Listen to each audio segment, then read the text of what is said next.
Hey, welcome to BJJ Mental Models, episode 34. I'm Steve Kwan. I'm Matt Kwan. BJJ Mental Models is your guide to a conceptual and intelligent BJJ approach. Matt, what's up?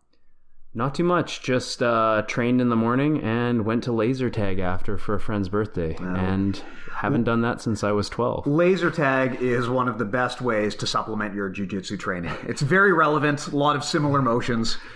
What's actually awesome about laser tag is I forgot how good of a workout it actually is. We did 3 rounds. Each round was 20 minutes. And I was drenched by the end of it. And I was trying hard not to sweat. But it's fun. I mean, I think paintball is a little bit more fun because you have the real consequence of pain if you get hit. But yeah, it was a good time. The thing I don't like about paintball is I am afraid to hurt. And you mentioned that there is a consequence of pain when you're doing paintball. The nice thing about laser tag is there is no such consequence. But you know you've got a good type of exercise when you can get a good workout and you don't even realize that you're sweating. You know, you're just having fun. So today we'll be talking about laser tag.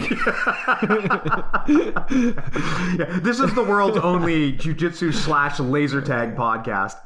Yeah. Cool. Yep. So today we're going to be talking actually about funneling. This is a mental model that we discussed earlier in our predictable responses episode, I believe. But funneling is a really important concept, especially when it comes to putting together a winning game plan for jiu-jitsu. This is something that I think we're probably going to start talking a lot more about and having more episodes about, and that is the strategic nature of how to build an effective game plan for jiu-jitsu. That is so important to when it comes towards having a cohesive strategy for winning. And really, this is something that if I could go back in time, I would have liked to have started thinking actively about earlier in my journey rather than later. Yeah, depending on where you train, your instructor might be very knowledgeable in terms of competition. They might help you hone your game for competition, or they might just leave that part to you entirely, which would be a bit unfortunate. But today we're going to discuss what funneling is, competition versus learning and training, and how you can sort of hone your game for depending on what your desire is. Yeah. So most people, if you're like me, you know, when you started training jiu-jitsu, you found some moves that work for you and some that don't, and you kind of put together a patchwork of moves that might not really have anything to do with each other or really tie into each other into a strategic game plan. Funneling is all about getting the game to the place where you're strongest. Everyone who trains has an area of strength, and funneling is the strategy of getting to that area while denying your opponent the ability to get to their area of strength. So the other half would be sort of analyzing your opponent's strengths and trying to deny them of those strengths. It's actually a very common concept in military warfare called asymmetric warfare. You never want to strike your opponent when they are strong or you are weak. You want to tip the scales into your favor, and that it's funny that rings through all the way different combat sports or even warfare. So yeah, you see this in the example of guerrilla warfare, for example, where if you are going up against a much stronger army, you don't want to face them head on. And in jiu-jitsu, very similarly, you never want to face your opponent head on. You want to go to the area of your strength. A lot of that is going to come down to whichever kinds of techniques you are good at. A lot of it might come down to body type or even the particular dynamics of the kind of match that you think you're going to get into. For example, if you train primarily in no-gi and you train primarily in open weight divisions, that could really influence the type of game that you want to play because the kind of moves that might be more effective for you could vary depending on the size of your opponent. And so a big part of funneling is understanding the context of where you're going to apply the fight. Yeah, and trying to be also aware of the type of opponent you're fighting. If you're fighting a stand-up fighter and points are on the line, it might not be the smartest idea to stand with them. If you pull guard, you take away some of their biggest strengths. And then that's, if you can land a sweep from the bottom position and get on top, not knowing what their guard is going to be like, but I assume that if someone's a heavy takedown player, they're probably going to want to be on top, right? So tipping the scales in your favor and making your opponent be uncomfortable is kind of part of the funneling process. Yeah, so funneling was originally coined by Nelson Puentes, who is the founder of Inverted Gear, but also a jiu-jitsu black belt. And he wrote a really, really awesome article about this term and his approach. And really the way that he describes this is you've got areas where you're comfortable and where you know the predictable responses that your opponent is likely going to put forth. And you know this just through training. You know, all of us have moves where we wind up in these positions more frequently than others because they are areas of comfort for us. And if you train one area over and over and over again, then at some point you're going to feel like you've seen everything, right? If you're primarily a knee on belly player, then it's going to get to the point where you are so used to playing that position that you kind of feel comfortable no matter what your opponent is going to do. So the idea behind funneling is getting your opponent into places where you are comfortable and you feel not just are you experienced and you have a series of strong attacks and techniques from there, but also you are fluent in the predictable responses that your opponent is likely going to put forth, so that no matter what your opponent does, you can tighten the noose just a little bit more. Yeah, I guess also another important thing to talk about would be the idea of what a specialist is. And essentially what a specialist is someone who has, is very, very high level in a certain aspect. Say, Mendez brothers are really good at barambolos. I mean, they're really good all around. But if I'm going into a competition and I know that I'm fighting a really good guard player, it's probably in my best interest to try to get to guard first. If we double pull, then the person who comes up first is going to get an advantage, but then the person on the bottom is going to have a chance to sweep for 2 points. So it's very strategical in how you plan if you know who you're fighting ahead of time, understanding what their strengths and weaknesses are, and then trying to shut that game down. So a really great guard player who has an excellent guard might be almost impassable. It might be smart for you to try to get to your guard first, assuming that you have a good guard. Mm-hmm. And that's a good point, that you might want to adjust your strategy depending on the opponent. One of the things that Nelson outlined when he coined this term was that he has multiple funnels. You normally don't just have one funnel. Normally, you have multiple contextual strategies to get you to your place of comfort. Maybe you have one funnel that you apply when you're standing up to get to where you want to go. You have one if you score a successful takedown. You have one if you're on the bottom in guard. You have one if you lose your guard. But the idea is that you always want to get the car back on the road. Regardless of where you are, you want to be able to steer the game back to the area where you are comfortable and most competent. That's really the objective here. Yeah, and I like to use the word like adaptation. I just refer to it as. Whereas, so let me just describe, like before in my early competition days, I wouldn't really have a game plan. I just go in there. If I felt like pulling guard, I would pull guard, and I was just going to do what I wanted to do. Like it's almost like having tunnel vision almost. And I wasn't really trying to be aware of what my opponent was doing. And as a result, if I got my guard passed, then the consequences would be way worse than if I had backup plans and all these different things.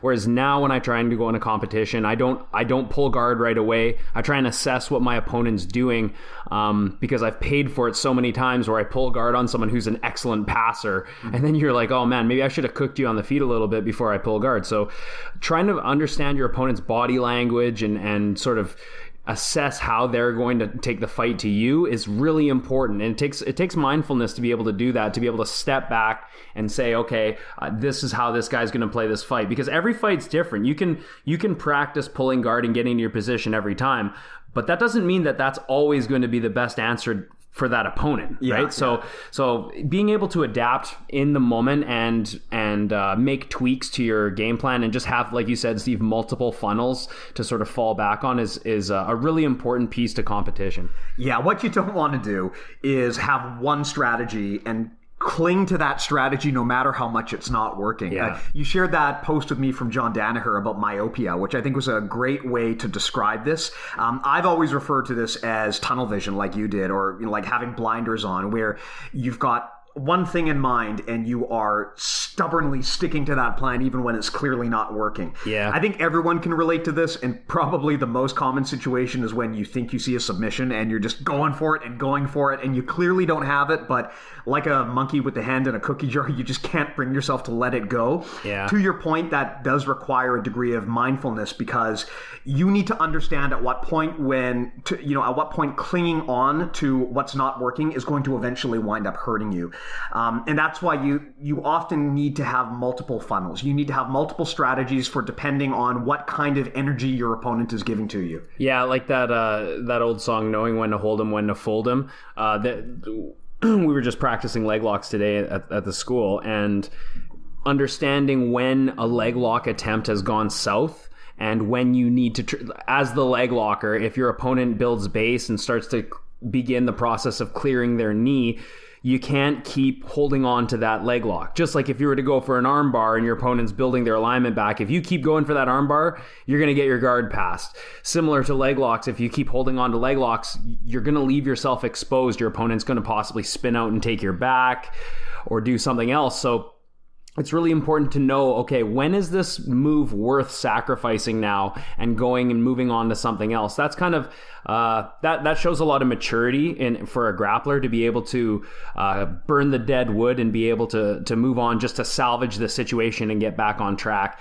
The consequence of tunnel vision as a competitor, the consequences are really bad, because now you have your mind set on one thing, it's not working, it's starting to get shut down. Now you're getting frustrated and you're starting to panic because things are not going the way you wanted.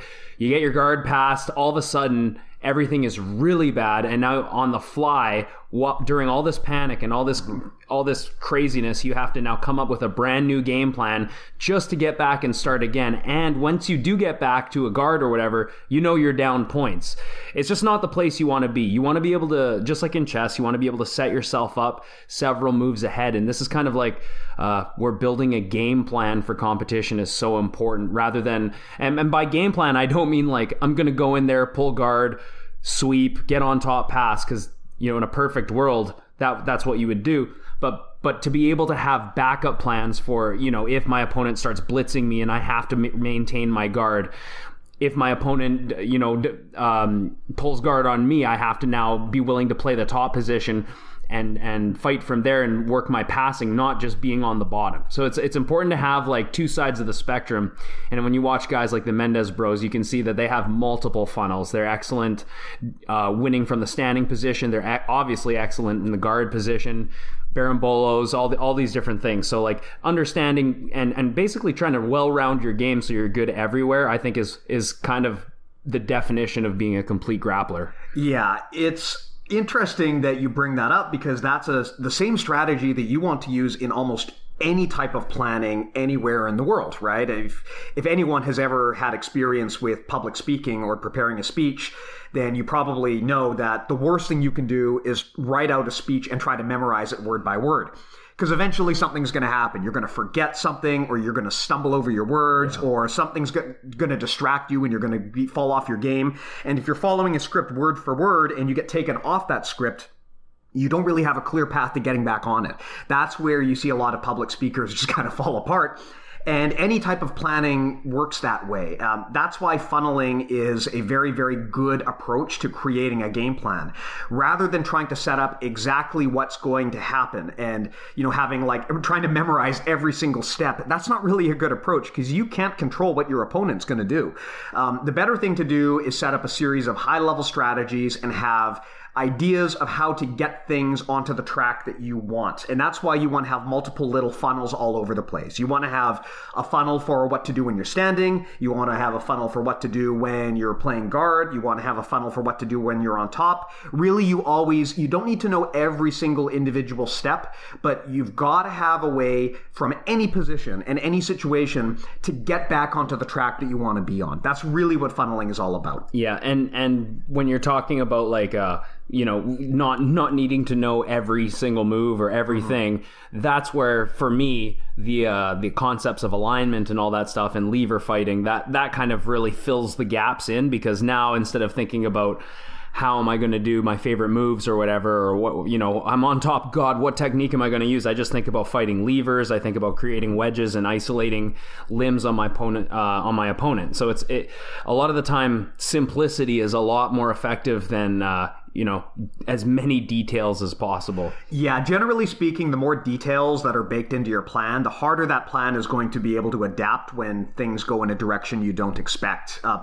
I read this really awesome book called The Third Door. I can't remember the name of the author, but in that book, he has a discussion with Quincy Jones, and there was a really great quote coming out of that, which is that you want to have a solid foundation and a flexible perimeter. So basically meaning that when you have a strategy or a plan, the core of that should be solid and consistent and the same, but all of the little details on the fringes, these are the things that you can adapt or change on the fly as long as you can get back to where you want to go. That's really the essence to quality planning in any walk of life. So, Matt, we've talked so far about funneling in the context of competition. Of course, when you're competing, your primary objective is to win. So your funnels are going to be built with the intent of getting people into your A game. But that's not the only situation where you can use funnels. You can also use funnels in the opposite direction to get to your Z game or to your area of weakness. And from my perspective, when you're training on the mats, sometimes this is what you want to do. Rather than trying to play your A game against everyone in the gym, you might want to set up scenarios that guide into where you're weak, because that gives you the opportunity to learn and to expand your knowledge. Yeah, it's an interesting thing how in competition we tend to want to shut down our opponent as much as possible and be as effective as possible. And in training, in my opinion, if you train intelligently, you sometimes want to funnel your opponent into your weak spots. So, for instance, getting caught in a leg entanglement so you can work your way out, getting caught in giving up a bad position so you can work your way out, and just training yourself to really strengthen your weaknesses is a really important concept. And, there's always going to be those guys in the gym that don't want to give up any points, or it's ADCC every time you're training with them. But this isn't, in my opinion, the most effective way to learn, okay? And it's important to have different goals. Obviously, in training, if you're, practicing for the Worlds or ADCC trials or whatever, you're going to want to try and win. You're going to want to try and get your points, solidify, shut down your partner. It's not going to be a fun role for them. But then there's also going to be times, especially if you're a higher rank guy, ideally you would, let the lower ranks do some work their game a little bit as well. But you most of the time, if learning is your goal, you want to be able to let people move, not necessarily just shut them down and prevent them from doing what they want to do, because you can see a return out of rolling with a lower rank if you do that. Whereas if you roll with a white belt and you literally just smother them for the whole 5-10 minutes, whatever, not only are you not going to get much out of it, they're definitely not going to get much out of it. They're just going to get smashed the whole time. So, so I remember reading that one of the reasons Marcelo is so great, Marcelo Garcia, is because he lets his training partners move, and then he tries to get ahead of the sequence and counter their movements. So he's almost like funneling them into an escape, and then before they can even escape or establish a position, he actually beats them to their counter.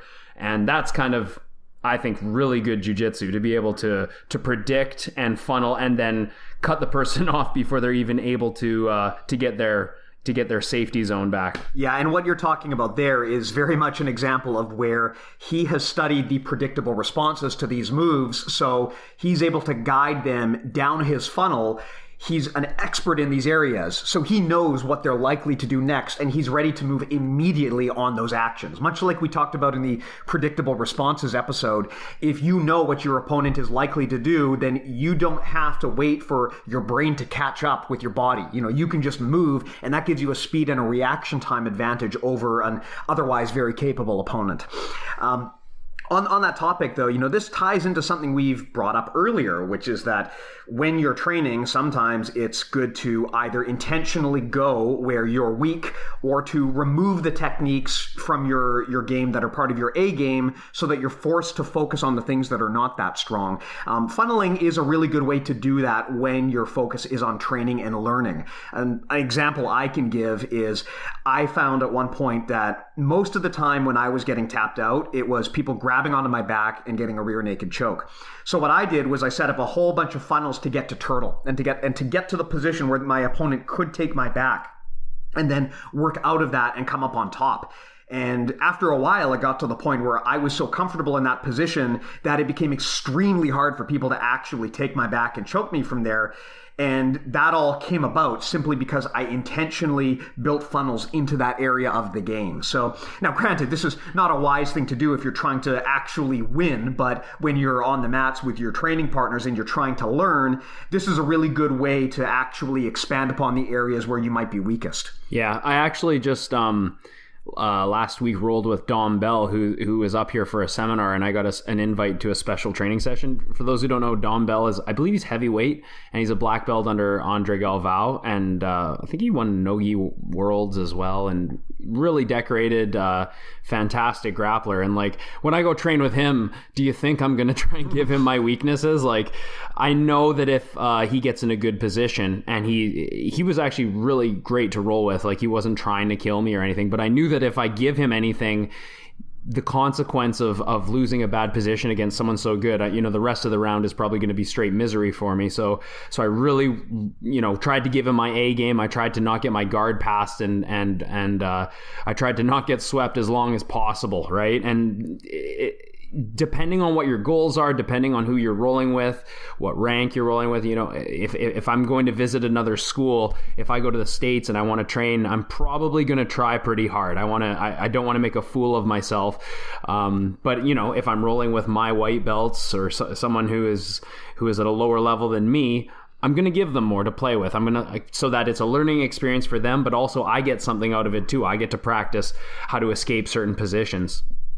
And working your weaknesses, it's like a muscle, right? You have to break it a little bit to grow and put yourself in those uncomfortable positions, and that's kind of what jiu-jitsu is all about, right? Mm-hmm. Yeah, but it's also simultaneously important to also work your A game sometimes too, because like a muscle, it can atrophy if you ignore it, right? Exactly. Something that I found too is if you spend all of your time just training your weaknesses, then eventually your A game kind of devolves to your B game. So it's something to keep in mind, is you've got to make sure that you're simultaneously training your best strategies, but you're also simultaneously shoring up your weaknesses. So there's kind of these two things that you have to juggle at the same time. Mm-hmm. So we've talked about funneling. We've talked about what it is, how it's pertinent to competition, how it's pertinent to training on the mats. I guess the next question is, how do you build your funnel? Like, how do you find out, what your A game is? Or simultaneously, if you have an area of weakness, how do you find out what that is? And how do you then build a funnel around it? So from my perspective, Matt, and you can chime in here if you feel differently, the first thing that you need to do is you need to understand both where your greatest strengths are and where your greatest weaknesses are. We've talked in the past about the Pareto principle, often known as the 80-20 rule. Basically, the idea is that, like, in many, many situations, 80% of the results come from 20% of the effort. You see this a lot in economics, for example, or in wealth distribution.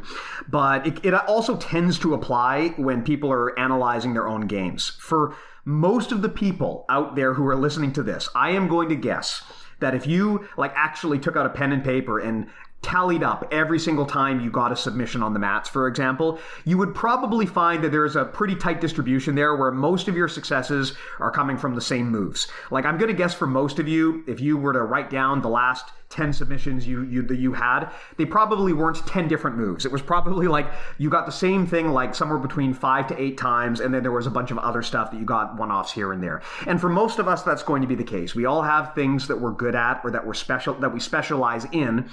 And the first thing that you need to do when it comes to building up your game plan is understanding, where are my fundamental strengths? What are the things that I truly understand? So once you know that, then you need to work backwards from there. And to be clear, this doesn't necessarily mean just a submission. Ultimately, yes, a submission is an end goal, but this could also mean what kind of control positions am I really good at? What kind of guards am I really good at? And you want to have multiple funnels to get to each of these. Yeah. So for myself, for example, one of the areas where I'm most comfortable is single leg X guard and sweeps into leg drags. So I have a lot of entries into that. I used to kind of play my guard based on really whatever I felt at the time made the most sense, or whatever moves I felt I was kind of okay at. But I've really focused and narrowed in recently on single leg X guard and trying to get into that position. So once I've established that that's where I want my funnel to go, I then look at my game and try and figure out, okay, what sweeps and entries do I know that will get me into single leg X guard, and I focus on training those. Similarly, if I'm getting into situations where I want to go to single leg X guard, but I can't, I then ask around and see if I can find a way to do it. You know, a problem that I was having a lot is if there was distance between me and my opponent, and I was kneeling down and my opponent was standing, I had a really hard time closing that distance and getting into single leg X guard. So engagement phase. Exactly. So basically from the engagement phase, I was having trouble getting in that close. So I specifically asked people who trained this position a lot, and I was able to shore that up over time. But the idea is from almost everywhere, I have a way to get into single leg X. If I'm standing, I know how to get there. If I'm playing guard, I know how to get there. I really feel comfortable that I can get there from almost anywhere, and then from there, I have a series of moves that will get me. Most of the time, I use that as a sweeping position. So that's kind of like a funnel that I've built for myself. And most of the time, like probably 90% of the time, if I'm going to wind up on top position, it's because I did a single leg X guard sweep. So that's an example for me personally of like using the 80-20 rule to figure out where I'm strong, and then going backwards from there to figure out different techniques to get into that area of strength. Well, we all know you didn't get there from a takedown. That is true. But no, there's something to be said for that, right? Like I'm not the biggest, strongest, most athletic guy, and I'm also not super comfortable with takedowns. And frankly, I don't really enjoy takedowns that much. So most of my game plan, even from standing, involves clever and deceptive ways to get into single leg X guard by basically doing kind of almost like, for lack of a better term, like flying sweeps or diving sweeps. I do a lot of entries where I go right from standing into single leg X without any intermediate guard. And I've trained those enough that I feel quite comfortable in them. Mm-hmm. So from what you described, Steve, you like single X guard. That's the position you're trying to get to. You were very critical of your own game, and you realized that the issue, you were having problems finding entries, and then the appropriate remedy for the appropriate solution for the problem was improving your engagement fighting, understanding the grip battles and the hand fighting that would lead you into that inside channel to get your single leg. Exactly. X. Basically, you work backwards, right? You figure out what is my goal, which in this case is single leg X guard, and then I work backwards from there. Well, what kind of positions will get me there? How do I get from almost anywhere on the bottom or from standing into that position? Yeah. And it's also important when you choose the end point of your funnel. A lot of the time, it's not just about what move you're good at, but it's about what move is strategically and philosophically sound for you. So in the case of me, I don't compete. I basically just do jiu-jitsu for fun, and I got into jiu-jitsu for self-defense. So for me, I have really three primary goals in almost anything I do. Number one, it's got to work in a self-defense situation. Number two, it's got to work in gi or if not in gi, at least in a street fight situation. I'll use moves that require the gi, but I'm not going to do some crazy lapel stuff that would be unlikely to work in self-defense. So most of Whoa, come on. So most of the moves that I do either don't require the gi or they use the gi in a way that would be realistic for self-defense. I also want moves that work on opponents of any size and moves that won't result in me getting totally killed, right? I don't like moves where the result of injury is very high. So that's why I like single leg X. I find it checks all of those boxes, and I feel comfortable getting into that position. I feel like I know what my opponent is likely to do. So I built a funnel that gets me there. And I feel like doing that has really improved my ability to take dominant position on my opponent. I think your comment just triggered Keenan a little bit. As we all know, lapel guard is probably the safest self-defense scenario. Of course. Well, I will say this about lapel guard. It sucks when you get stuck in it, right? But if he's wearing a house coat, you can use it. Well, the reason I don't play a lot of those games, too, is I just don't have crazy good grip strength. So I find that the thing about stuff like lapel guard is there's so many questions around it. Like if your opponent's gi is still tucked in, or if he's like spent like the whole night before starching his gi so it doesn't even bend. Like, I don't want to say his name, but you and I trained with this high level judo guy for a long time, and like his gi was like a piece of cardboard. It had no bend in it. Exactly who you're I'm talking not even about. sure how he puts that thing on. Like, it had no bend. You'd go to grab the lapel and it would be like just like a piece of rebar. I know a guy, we'll just say as our former instructor, who went to the Worlds, and I know exactly what I'm going to say. You know how house coats have that little string that sort of prevents, like, your lapel can open in a house coat, but it's tied together through a string. Well, this gentleman who will remain unnamed put a little string into his gi so that if his lapel opens, it's going to be hard for his opponent to play a worm guard, which is hilarious. The funniest thing, too, is he didn't do this on the down low. He was so proud of this. Like, he was running around the gym talking about how like it was the greatest thing ever. Yeah, and pass through gi check. Yeah. Pretty hilarious. I gotta say, that's a funny strategy. And also, when you're figuring out your funnels, so a few things that might influence how you develop your funnels is, body type, of course. Even just watching your favorite fighters, you're gonna mimic the techniques of the people that you enjoy watching. It depends who you follow online and what competitors you like, what techniques interest you. Another big thing is if you have injuries, like you talk, Steve, you use single leg X because you find it's pretty safe on your legs or whatever. But that won't be the case for everyone. Some people go to single leg X and they like it triggers their knees here. But for me, I feel super safe there. I'm one of them. Like I do like single leg X. Ever since I got my knee fixed, I play it a lot more. But before it was not a good position for me to go there with my knees, and I would always have to have. If I get there, I would use it as a transitionary piece, and I needed to find ways to stay safe. This is another reason why injuries can actually be a good thing, because they can open up other avenues for you to go to. Knowing that you have to favor certain parts of your body, you can really diversify your game. And I've gone through my fair share of injuries, and this has been the case pretty much every time. I think we've talked in the past about how injuries aren't necessarily a negative thing. Sometimes they can be a blessing in disguise, even though they are pretty depressing. And also another thing that can help you shape your game, of course, is your instructor's style of jiu-jitsu, and also their teaching style. For example, I now like to put strings on all my gis so that no one can play worm guard on me. And you also like to boot your opponent in the dick and use that as a sweep. Yeah, for those who don't know, Rob Bernacki has his no-gi de la Hiva formula. He's got the taint sweep and all. Basically, and it's actually nothing new. Like I think the kuru guard involves stomping the penis pretty ruthlessly. And it's honestly just like a leg elevation, but the fact that you like specifically call it like a taint sweep is going to give it a little bit more color. Yeah, the taint sweep.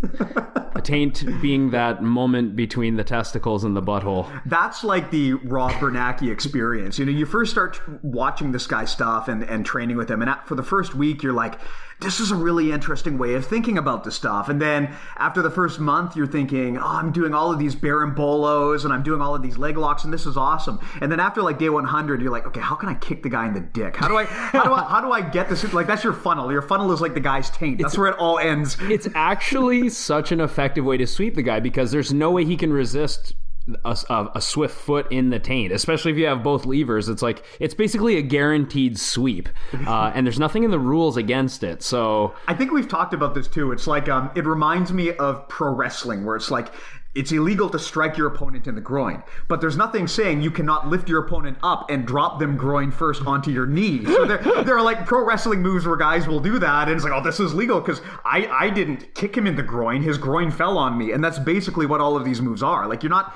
kicking your opponent in the balls. You are maneuvering your foot in such a way that your opponent must either sit balls first on your foot or fall over. Yeah.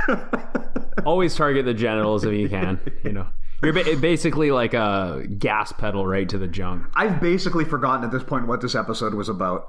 I think we were talking about balls. Yeah, I think this was the balls episode. And actually, oh yeah, funneling. Back on track now. Yeah.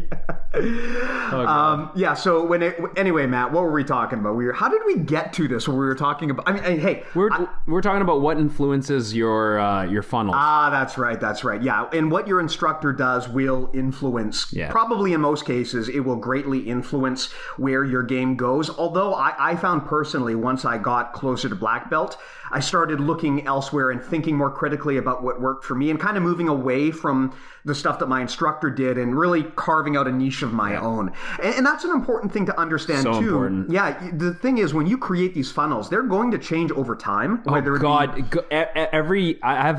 been training over a decade now, and sorry to cut you off. My game has never stayed the same. Yeah. Ever. So, it changes all the time. Yeah, so I don't think it's a good thing if you've been using the same funnels from white belt all the way up until, you hit a much, much higher level. I think that funneling is something that you should be reapproaching and reassessing constantly. I used to, for example, do a lot of tripod sweeps. And the reason why is because I would play a lot of De La Riva guard. And the reason why is because my instructor trains under De La Riva. But at some point I kind of realized, I really suck at this De La Riva guard, and I don't like being there. Yeah. And so I moved away from that whole funnel, and that's when I moved more towards single leg X. Now you go for the inside channel. Exactly, which is a whole other thing to talk about. But yeah, so I think the important thing there to understand about funneling is you always want to be questioning what you're trying to funnel towards, and that's something that will change as you get more experienced. And Matt, to your point, when you get injured, that might force you to reassess what actually works better for you. Yeah, like for example, in the gi, I love having my legs around the outside. Like I enjoy De La Riva a lot more than single leg X. But in no gi, now that you have all these heel hook options and the game opens up a little bit and you have less to grip on in the open guard, I would almost rather be in the inside channel. So depending on the rule set, depending on where you are in your stage of your journey, or depending on your body, if you're injured or not, I look at funneling as kind of a fluid thing. Like it should be changing over time, and if it's not, that you're probably going to be plateauing pretty bad, right? So be critical of yourself, be critical of your try to eliminate false positives and really look like, am I being successful because I'm really good at this, or do other people just suck at this? And also be really critical about your instructor. Have an open dialogue with them and be honest with them that maybe you want to diversify your game and get their opinions on that. Because if your instructor is very if they're very one-sided, and for instance, I know a guy who doesn't even do takedowns. He's a gym owner. He doesn't do takedowns. I know a lot of people who don't even do takedowns. Like I understand that you want to pull guard. I pull guard probably 80% of the time in training.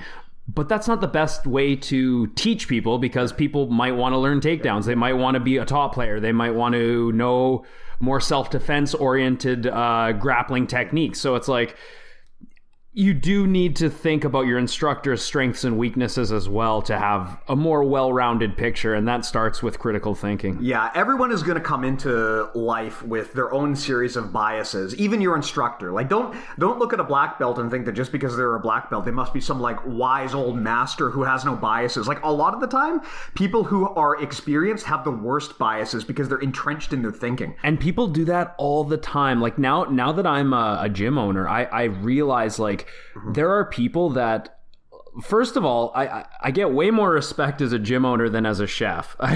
As a chef, people used to shit on me. It was a thankless job. Now that I'm a gym owner, like I go to a tournament, people are calling me sir, professor. I'm like, whoa, like don't call me that. Like it freaks me out. I don't like it. It's weird. Like I don't want to be called professor. The worst is master. It's just like I'm a master of no one.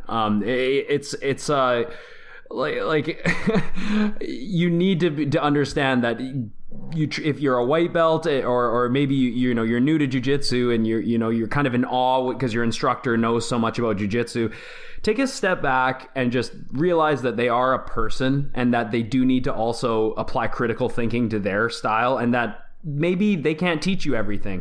I see a lot of students that are at schools that tend to put their instructor up on a pedestal, and it kind of disturbs me a little bit. Like, I want my guys to not only be able to make fun of me and have jokes, but also to be very critical about why I'm teaching certain things.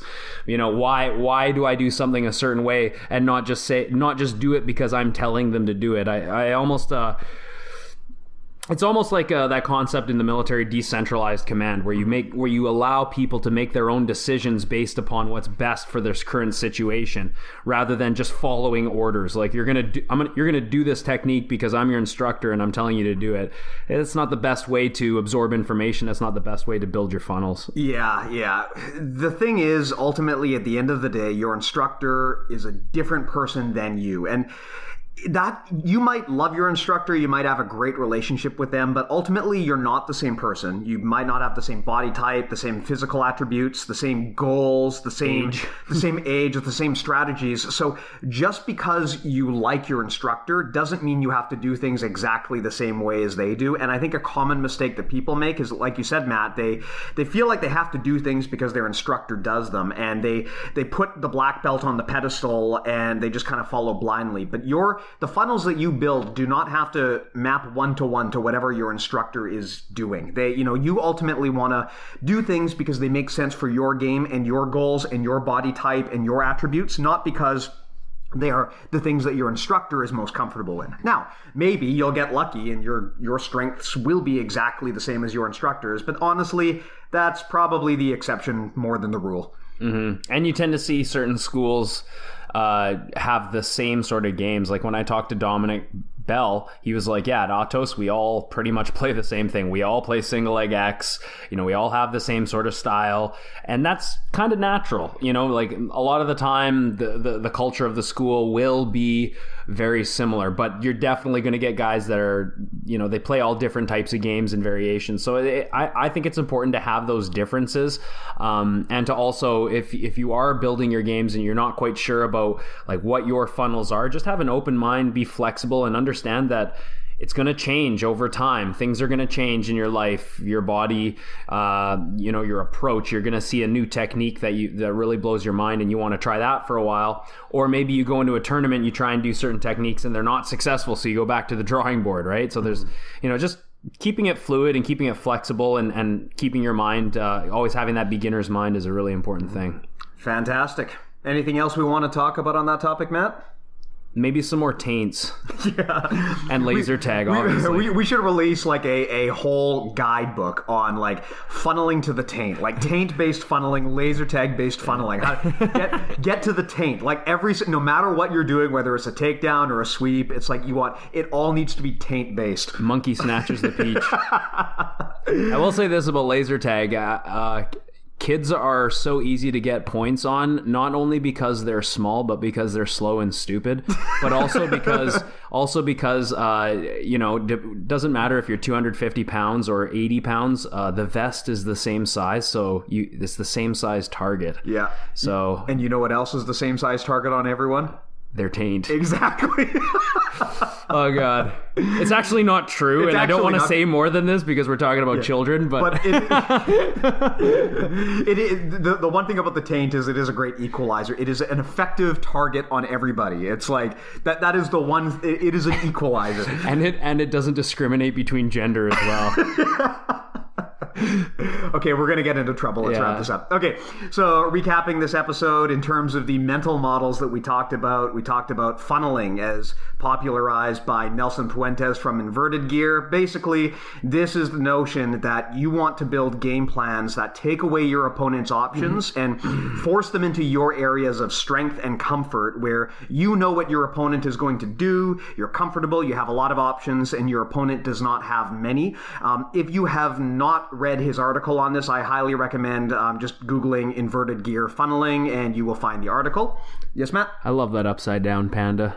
He's so cute. I do love the upside down panda. It's such a cool logo. I feel like I can relate to it. Like, I was talking to my club about this, how, back in the 2000s, all of the martial arts gear was like all douchey. It was all like tribal and like paint splatter and skulls. And now it's all like cute animals. Careful. Probably a lot of our listeners have those tattoos. I know. And a lot of mistakes were made in the 90s. Yeah. But now, like, all of the gear that you buy, it's got like unicorns and pandas, and it's all about being as cute as you possibly can. It's true. Yeah. My favorite rash guard is that I've got a tatami rash guard with a sloth on it wearing a black belt. And I'm going to be so sad when that one like gets holes in it because I love that one. The slower and dumber and fatter the animal, the cooler. Yeah. And honestly, the more spiritually related it is to jiu-jitsu in a lot of ways. That's true. Yeah. Okay, other mental models. We talked about asymmetric warfare. This is honestly just a good strategy in life. You always want to fight where you're strong and your opponent is weak. Doesn't matter if it is related to work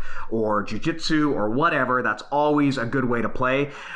Predictable responses. This is so important in funneling because the idea of a funnel is to get to an area where you're experienced and you know what the predictable responses are. Matt, you talked about mindfulness, meaning in this case, you want to kind of take a step out of your own head and really assess objectively what's happening, especially mid-match, because you've got to know when your funnel is not working and you've got to switch it up and ideally have another funnel ready for a plan B. Mid-match in competition, but also mid-journey in life. Yeah, absolutely, absolutely. Sometimes it happens in the moment, but sometimes it's more of like a middle-age crisis type thing where you need to really assess whether what you've been doing for the last 10 years is still an effective way to do it. It's like Buzz Lightyear said, all those years in the academy wasted. Profound. People who understand Toy Story will know that reference. You know what? I still haven't watched Toy Story 2 through 4, and I feel like I've missed out on some of the greatest movies ever. I don't miss much. It's for kids. We talked about myopia, also known as like tunnel vision or having blinders on, basically where you get so focused on what you're doing, like usually in the case of I want to get the submission, that you're not really opening up your mind to analyzing other options. Usually this means you're going to lose whatever you had. You've got to be able to understand when what you're doing isn't working and you need to bail out and move on to something else. That is so important to being successful in jiu-jitsu. No one to fold them. Yep. We talked about the 80-20 rule, meaning knowing where the majority of your successes are coming from. Also knowing where the majority of your failures are coming from. And that's really should be the focus of your funnel. Getting to where you're strong and patching up where you're weak. And Matt, you talked about respecting people and not positions, meaning don't assume that just because your instructor does something that that's what you should build your funnel around. You should be building things that are in line with your strengths and in line with your strategies. That should be the focus of your funnel. You don't want to build a funnel based around what your instructor is strong in. Really, your game plan is something that is unique to you, and you shouldn't do something just because professor tells you that that's what you should do. Very cool. Should I read this question? Are we reading that whole thing? This is a pretty long one, and honestly, it kind of cringe.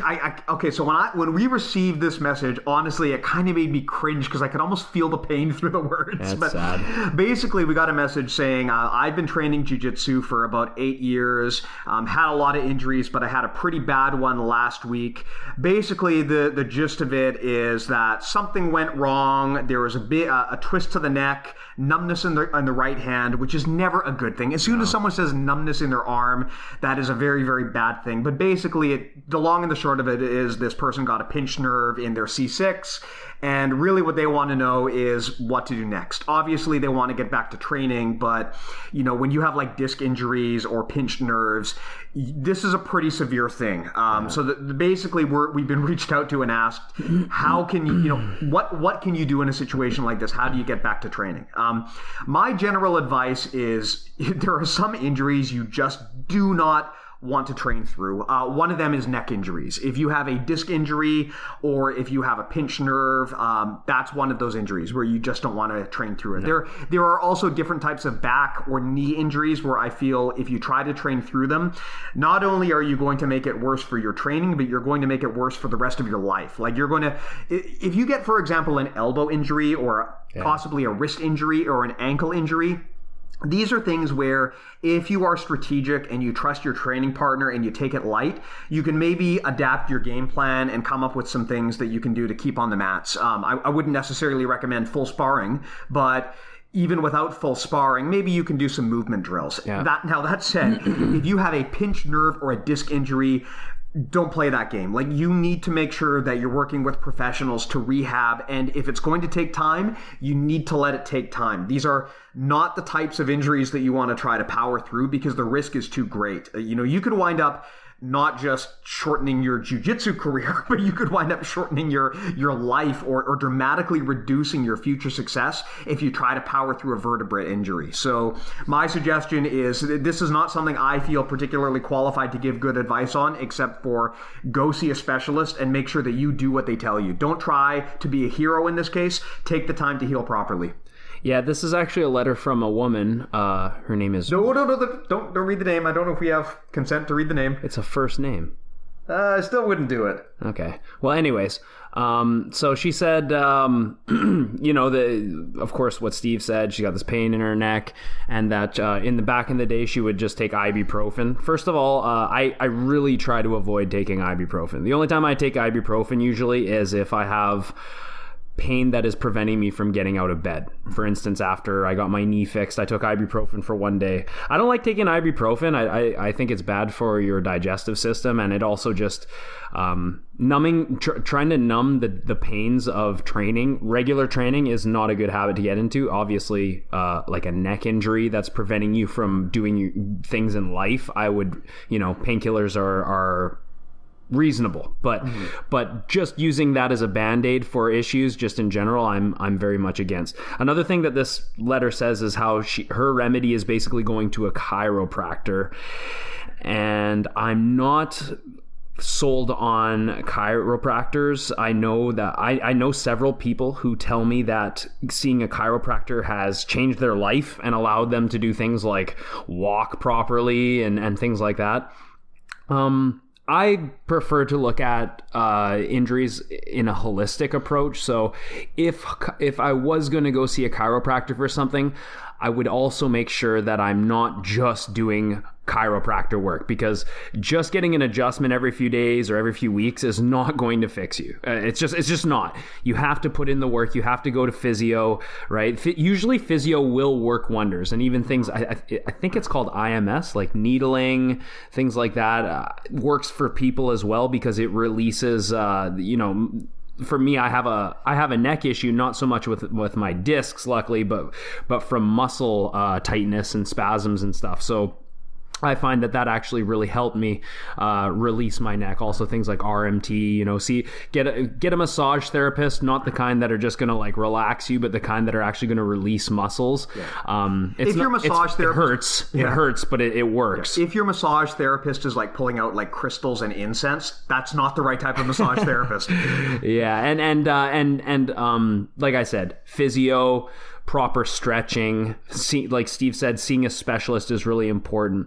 Now also, if you have a disc issue in your neck, you got to be real careful. Like we were talking about like Steve mentioned, if it's an elbow injury, it's probably not a big deal, but like necks, backs, knees, and shoulders are really things you need to protect in jiu-jitsu. Now that I'm a professional gym owner, I look at doing physio and strength training and stretching as an investment. It's like I'm putting money away for later on in life, right? And it truly is, because you want to get as much out of your body while it's still young. So in terms of longevity, just put that as your goal. Longevity, you're not going to get that from just getting adjustments from your chiropractor. You've got to look in the full swing of things, and you got to strengthen the area. Okay, I would highly recommend against surgery if possible, but with the proper rest and care, you should be able to return.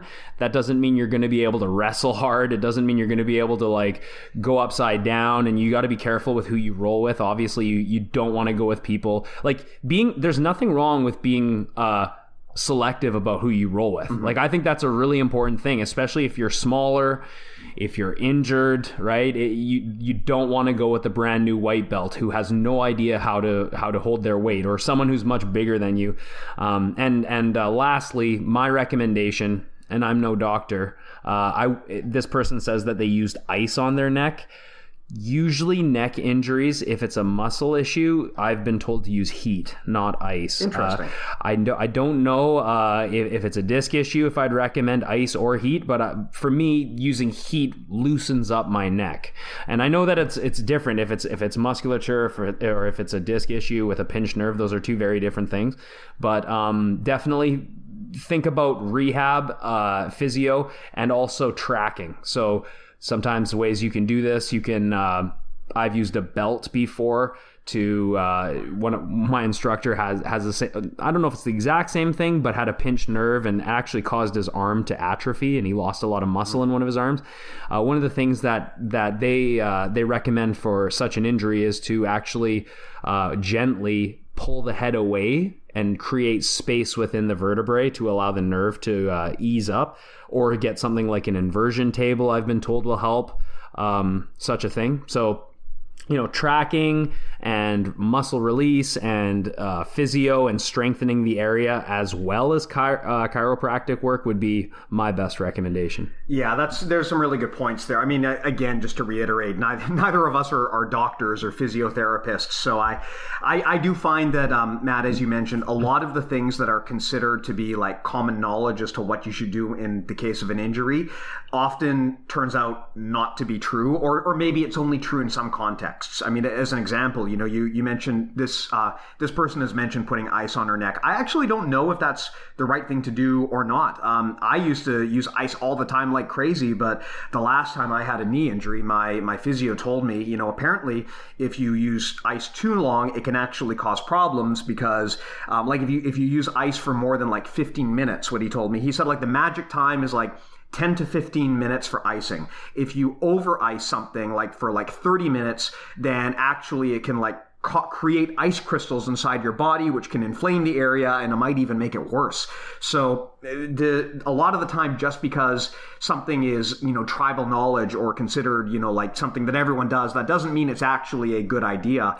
Yeah, ibuprofen is an interesting one, Matt, to your point, because yeah, if you have like something that is really wrong with you, taking something just to numb the pain is maybe not the greatest habit to get into. But that said, a physio or a doctor might actually prescribe it in some situations, because anti-inflammatories can actually help in the right circumstance. So here's a funnel for you. Like where we're funneling you is go and see a specialist. Yeah, definitely see a specialist.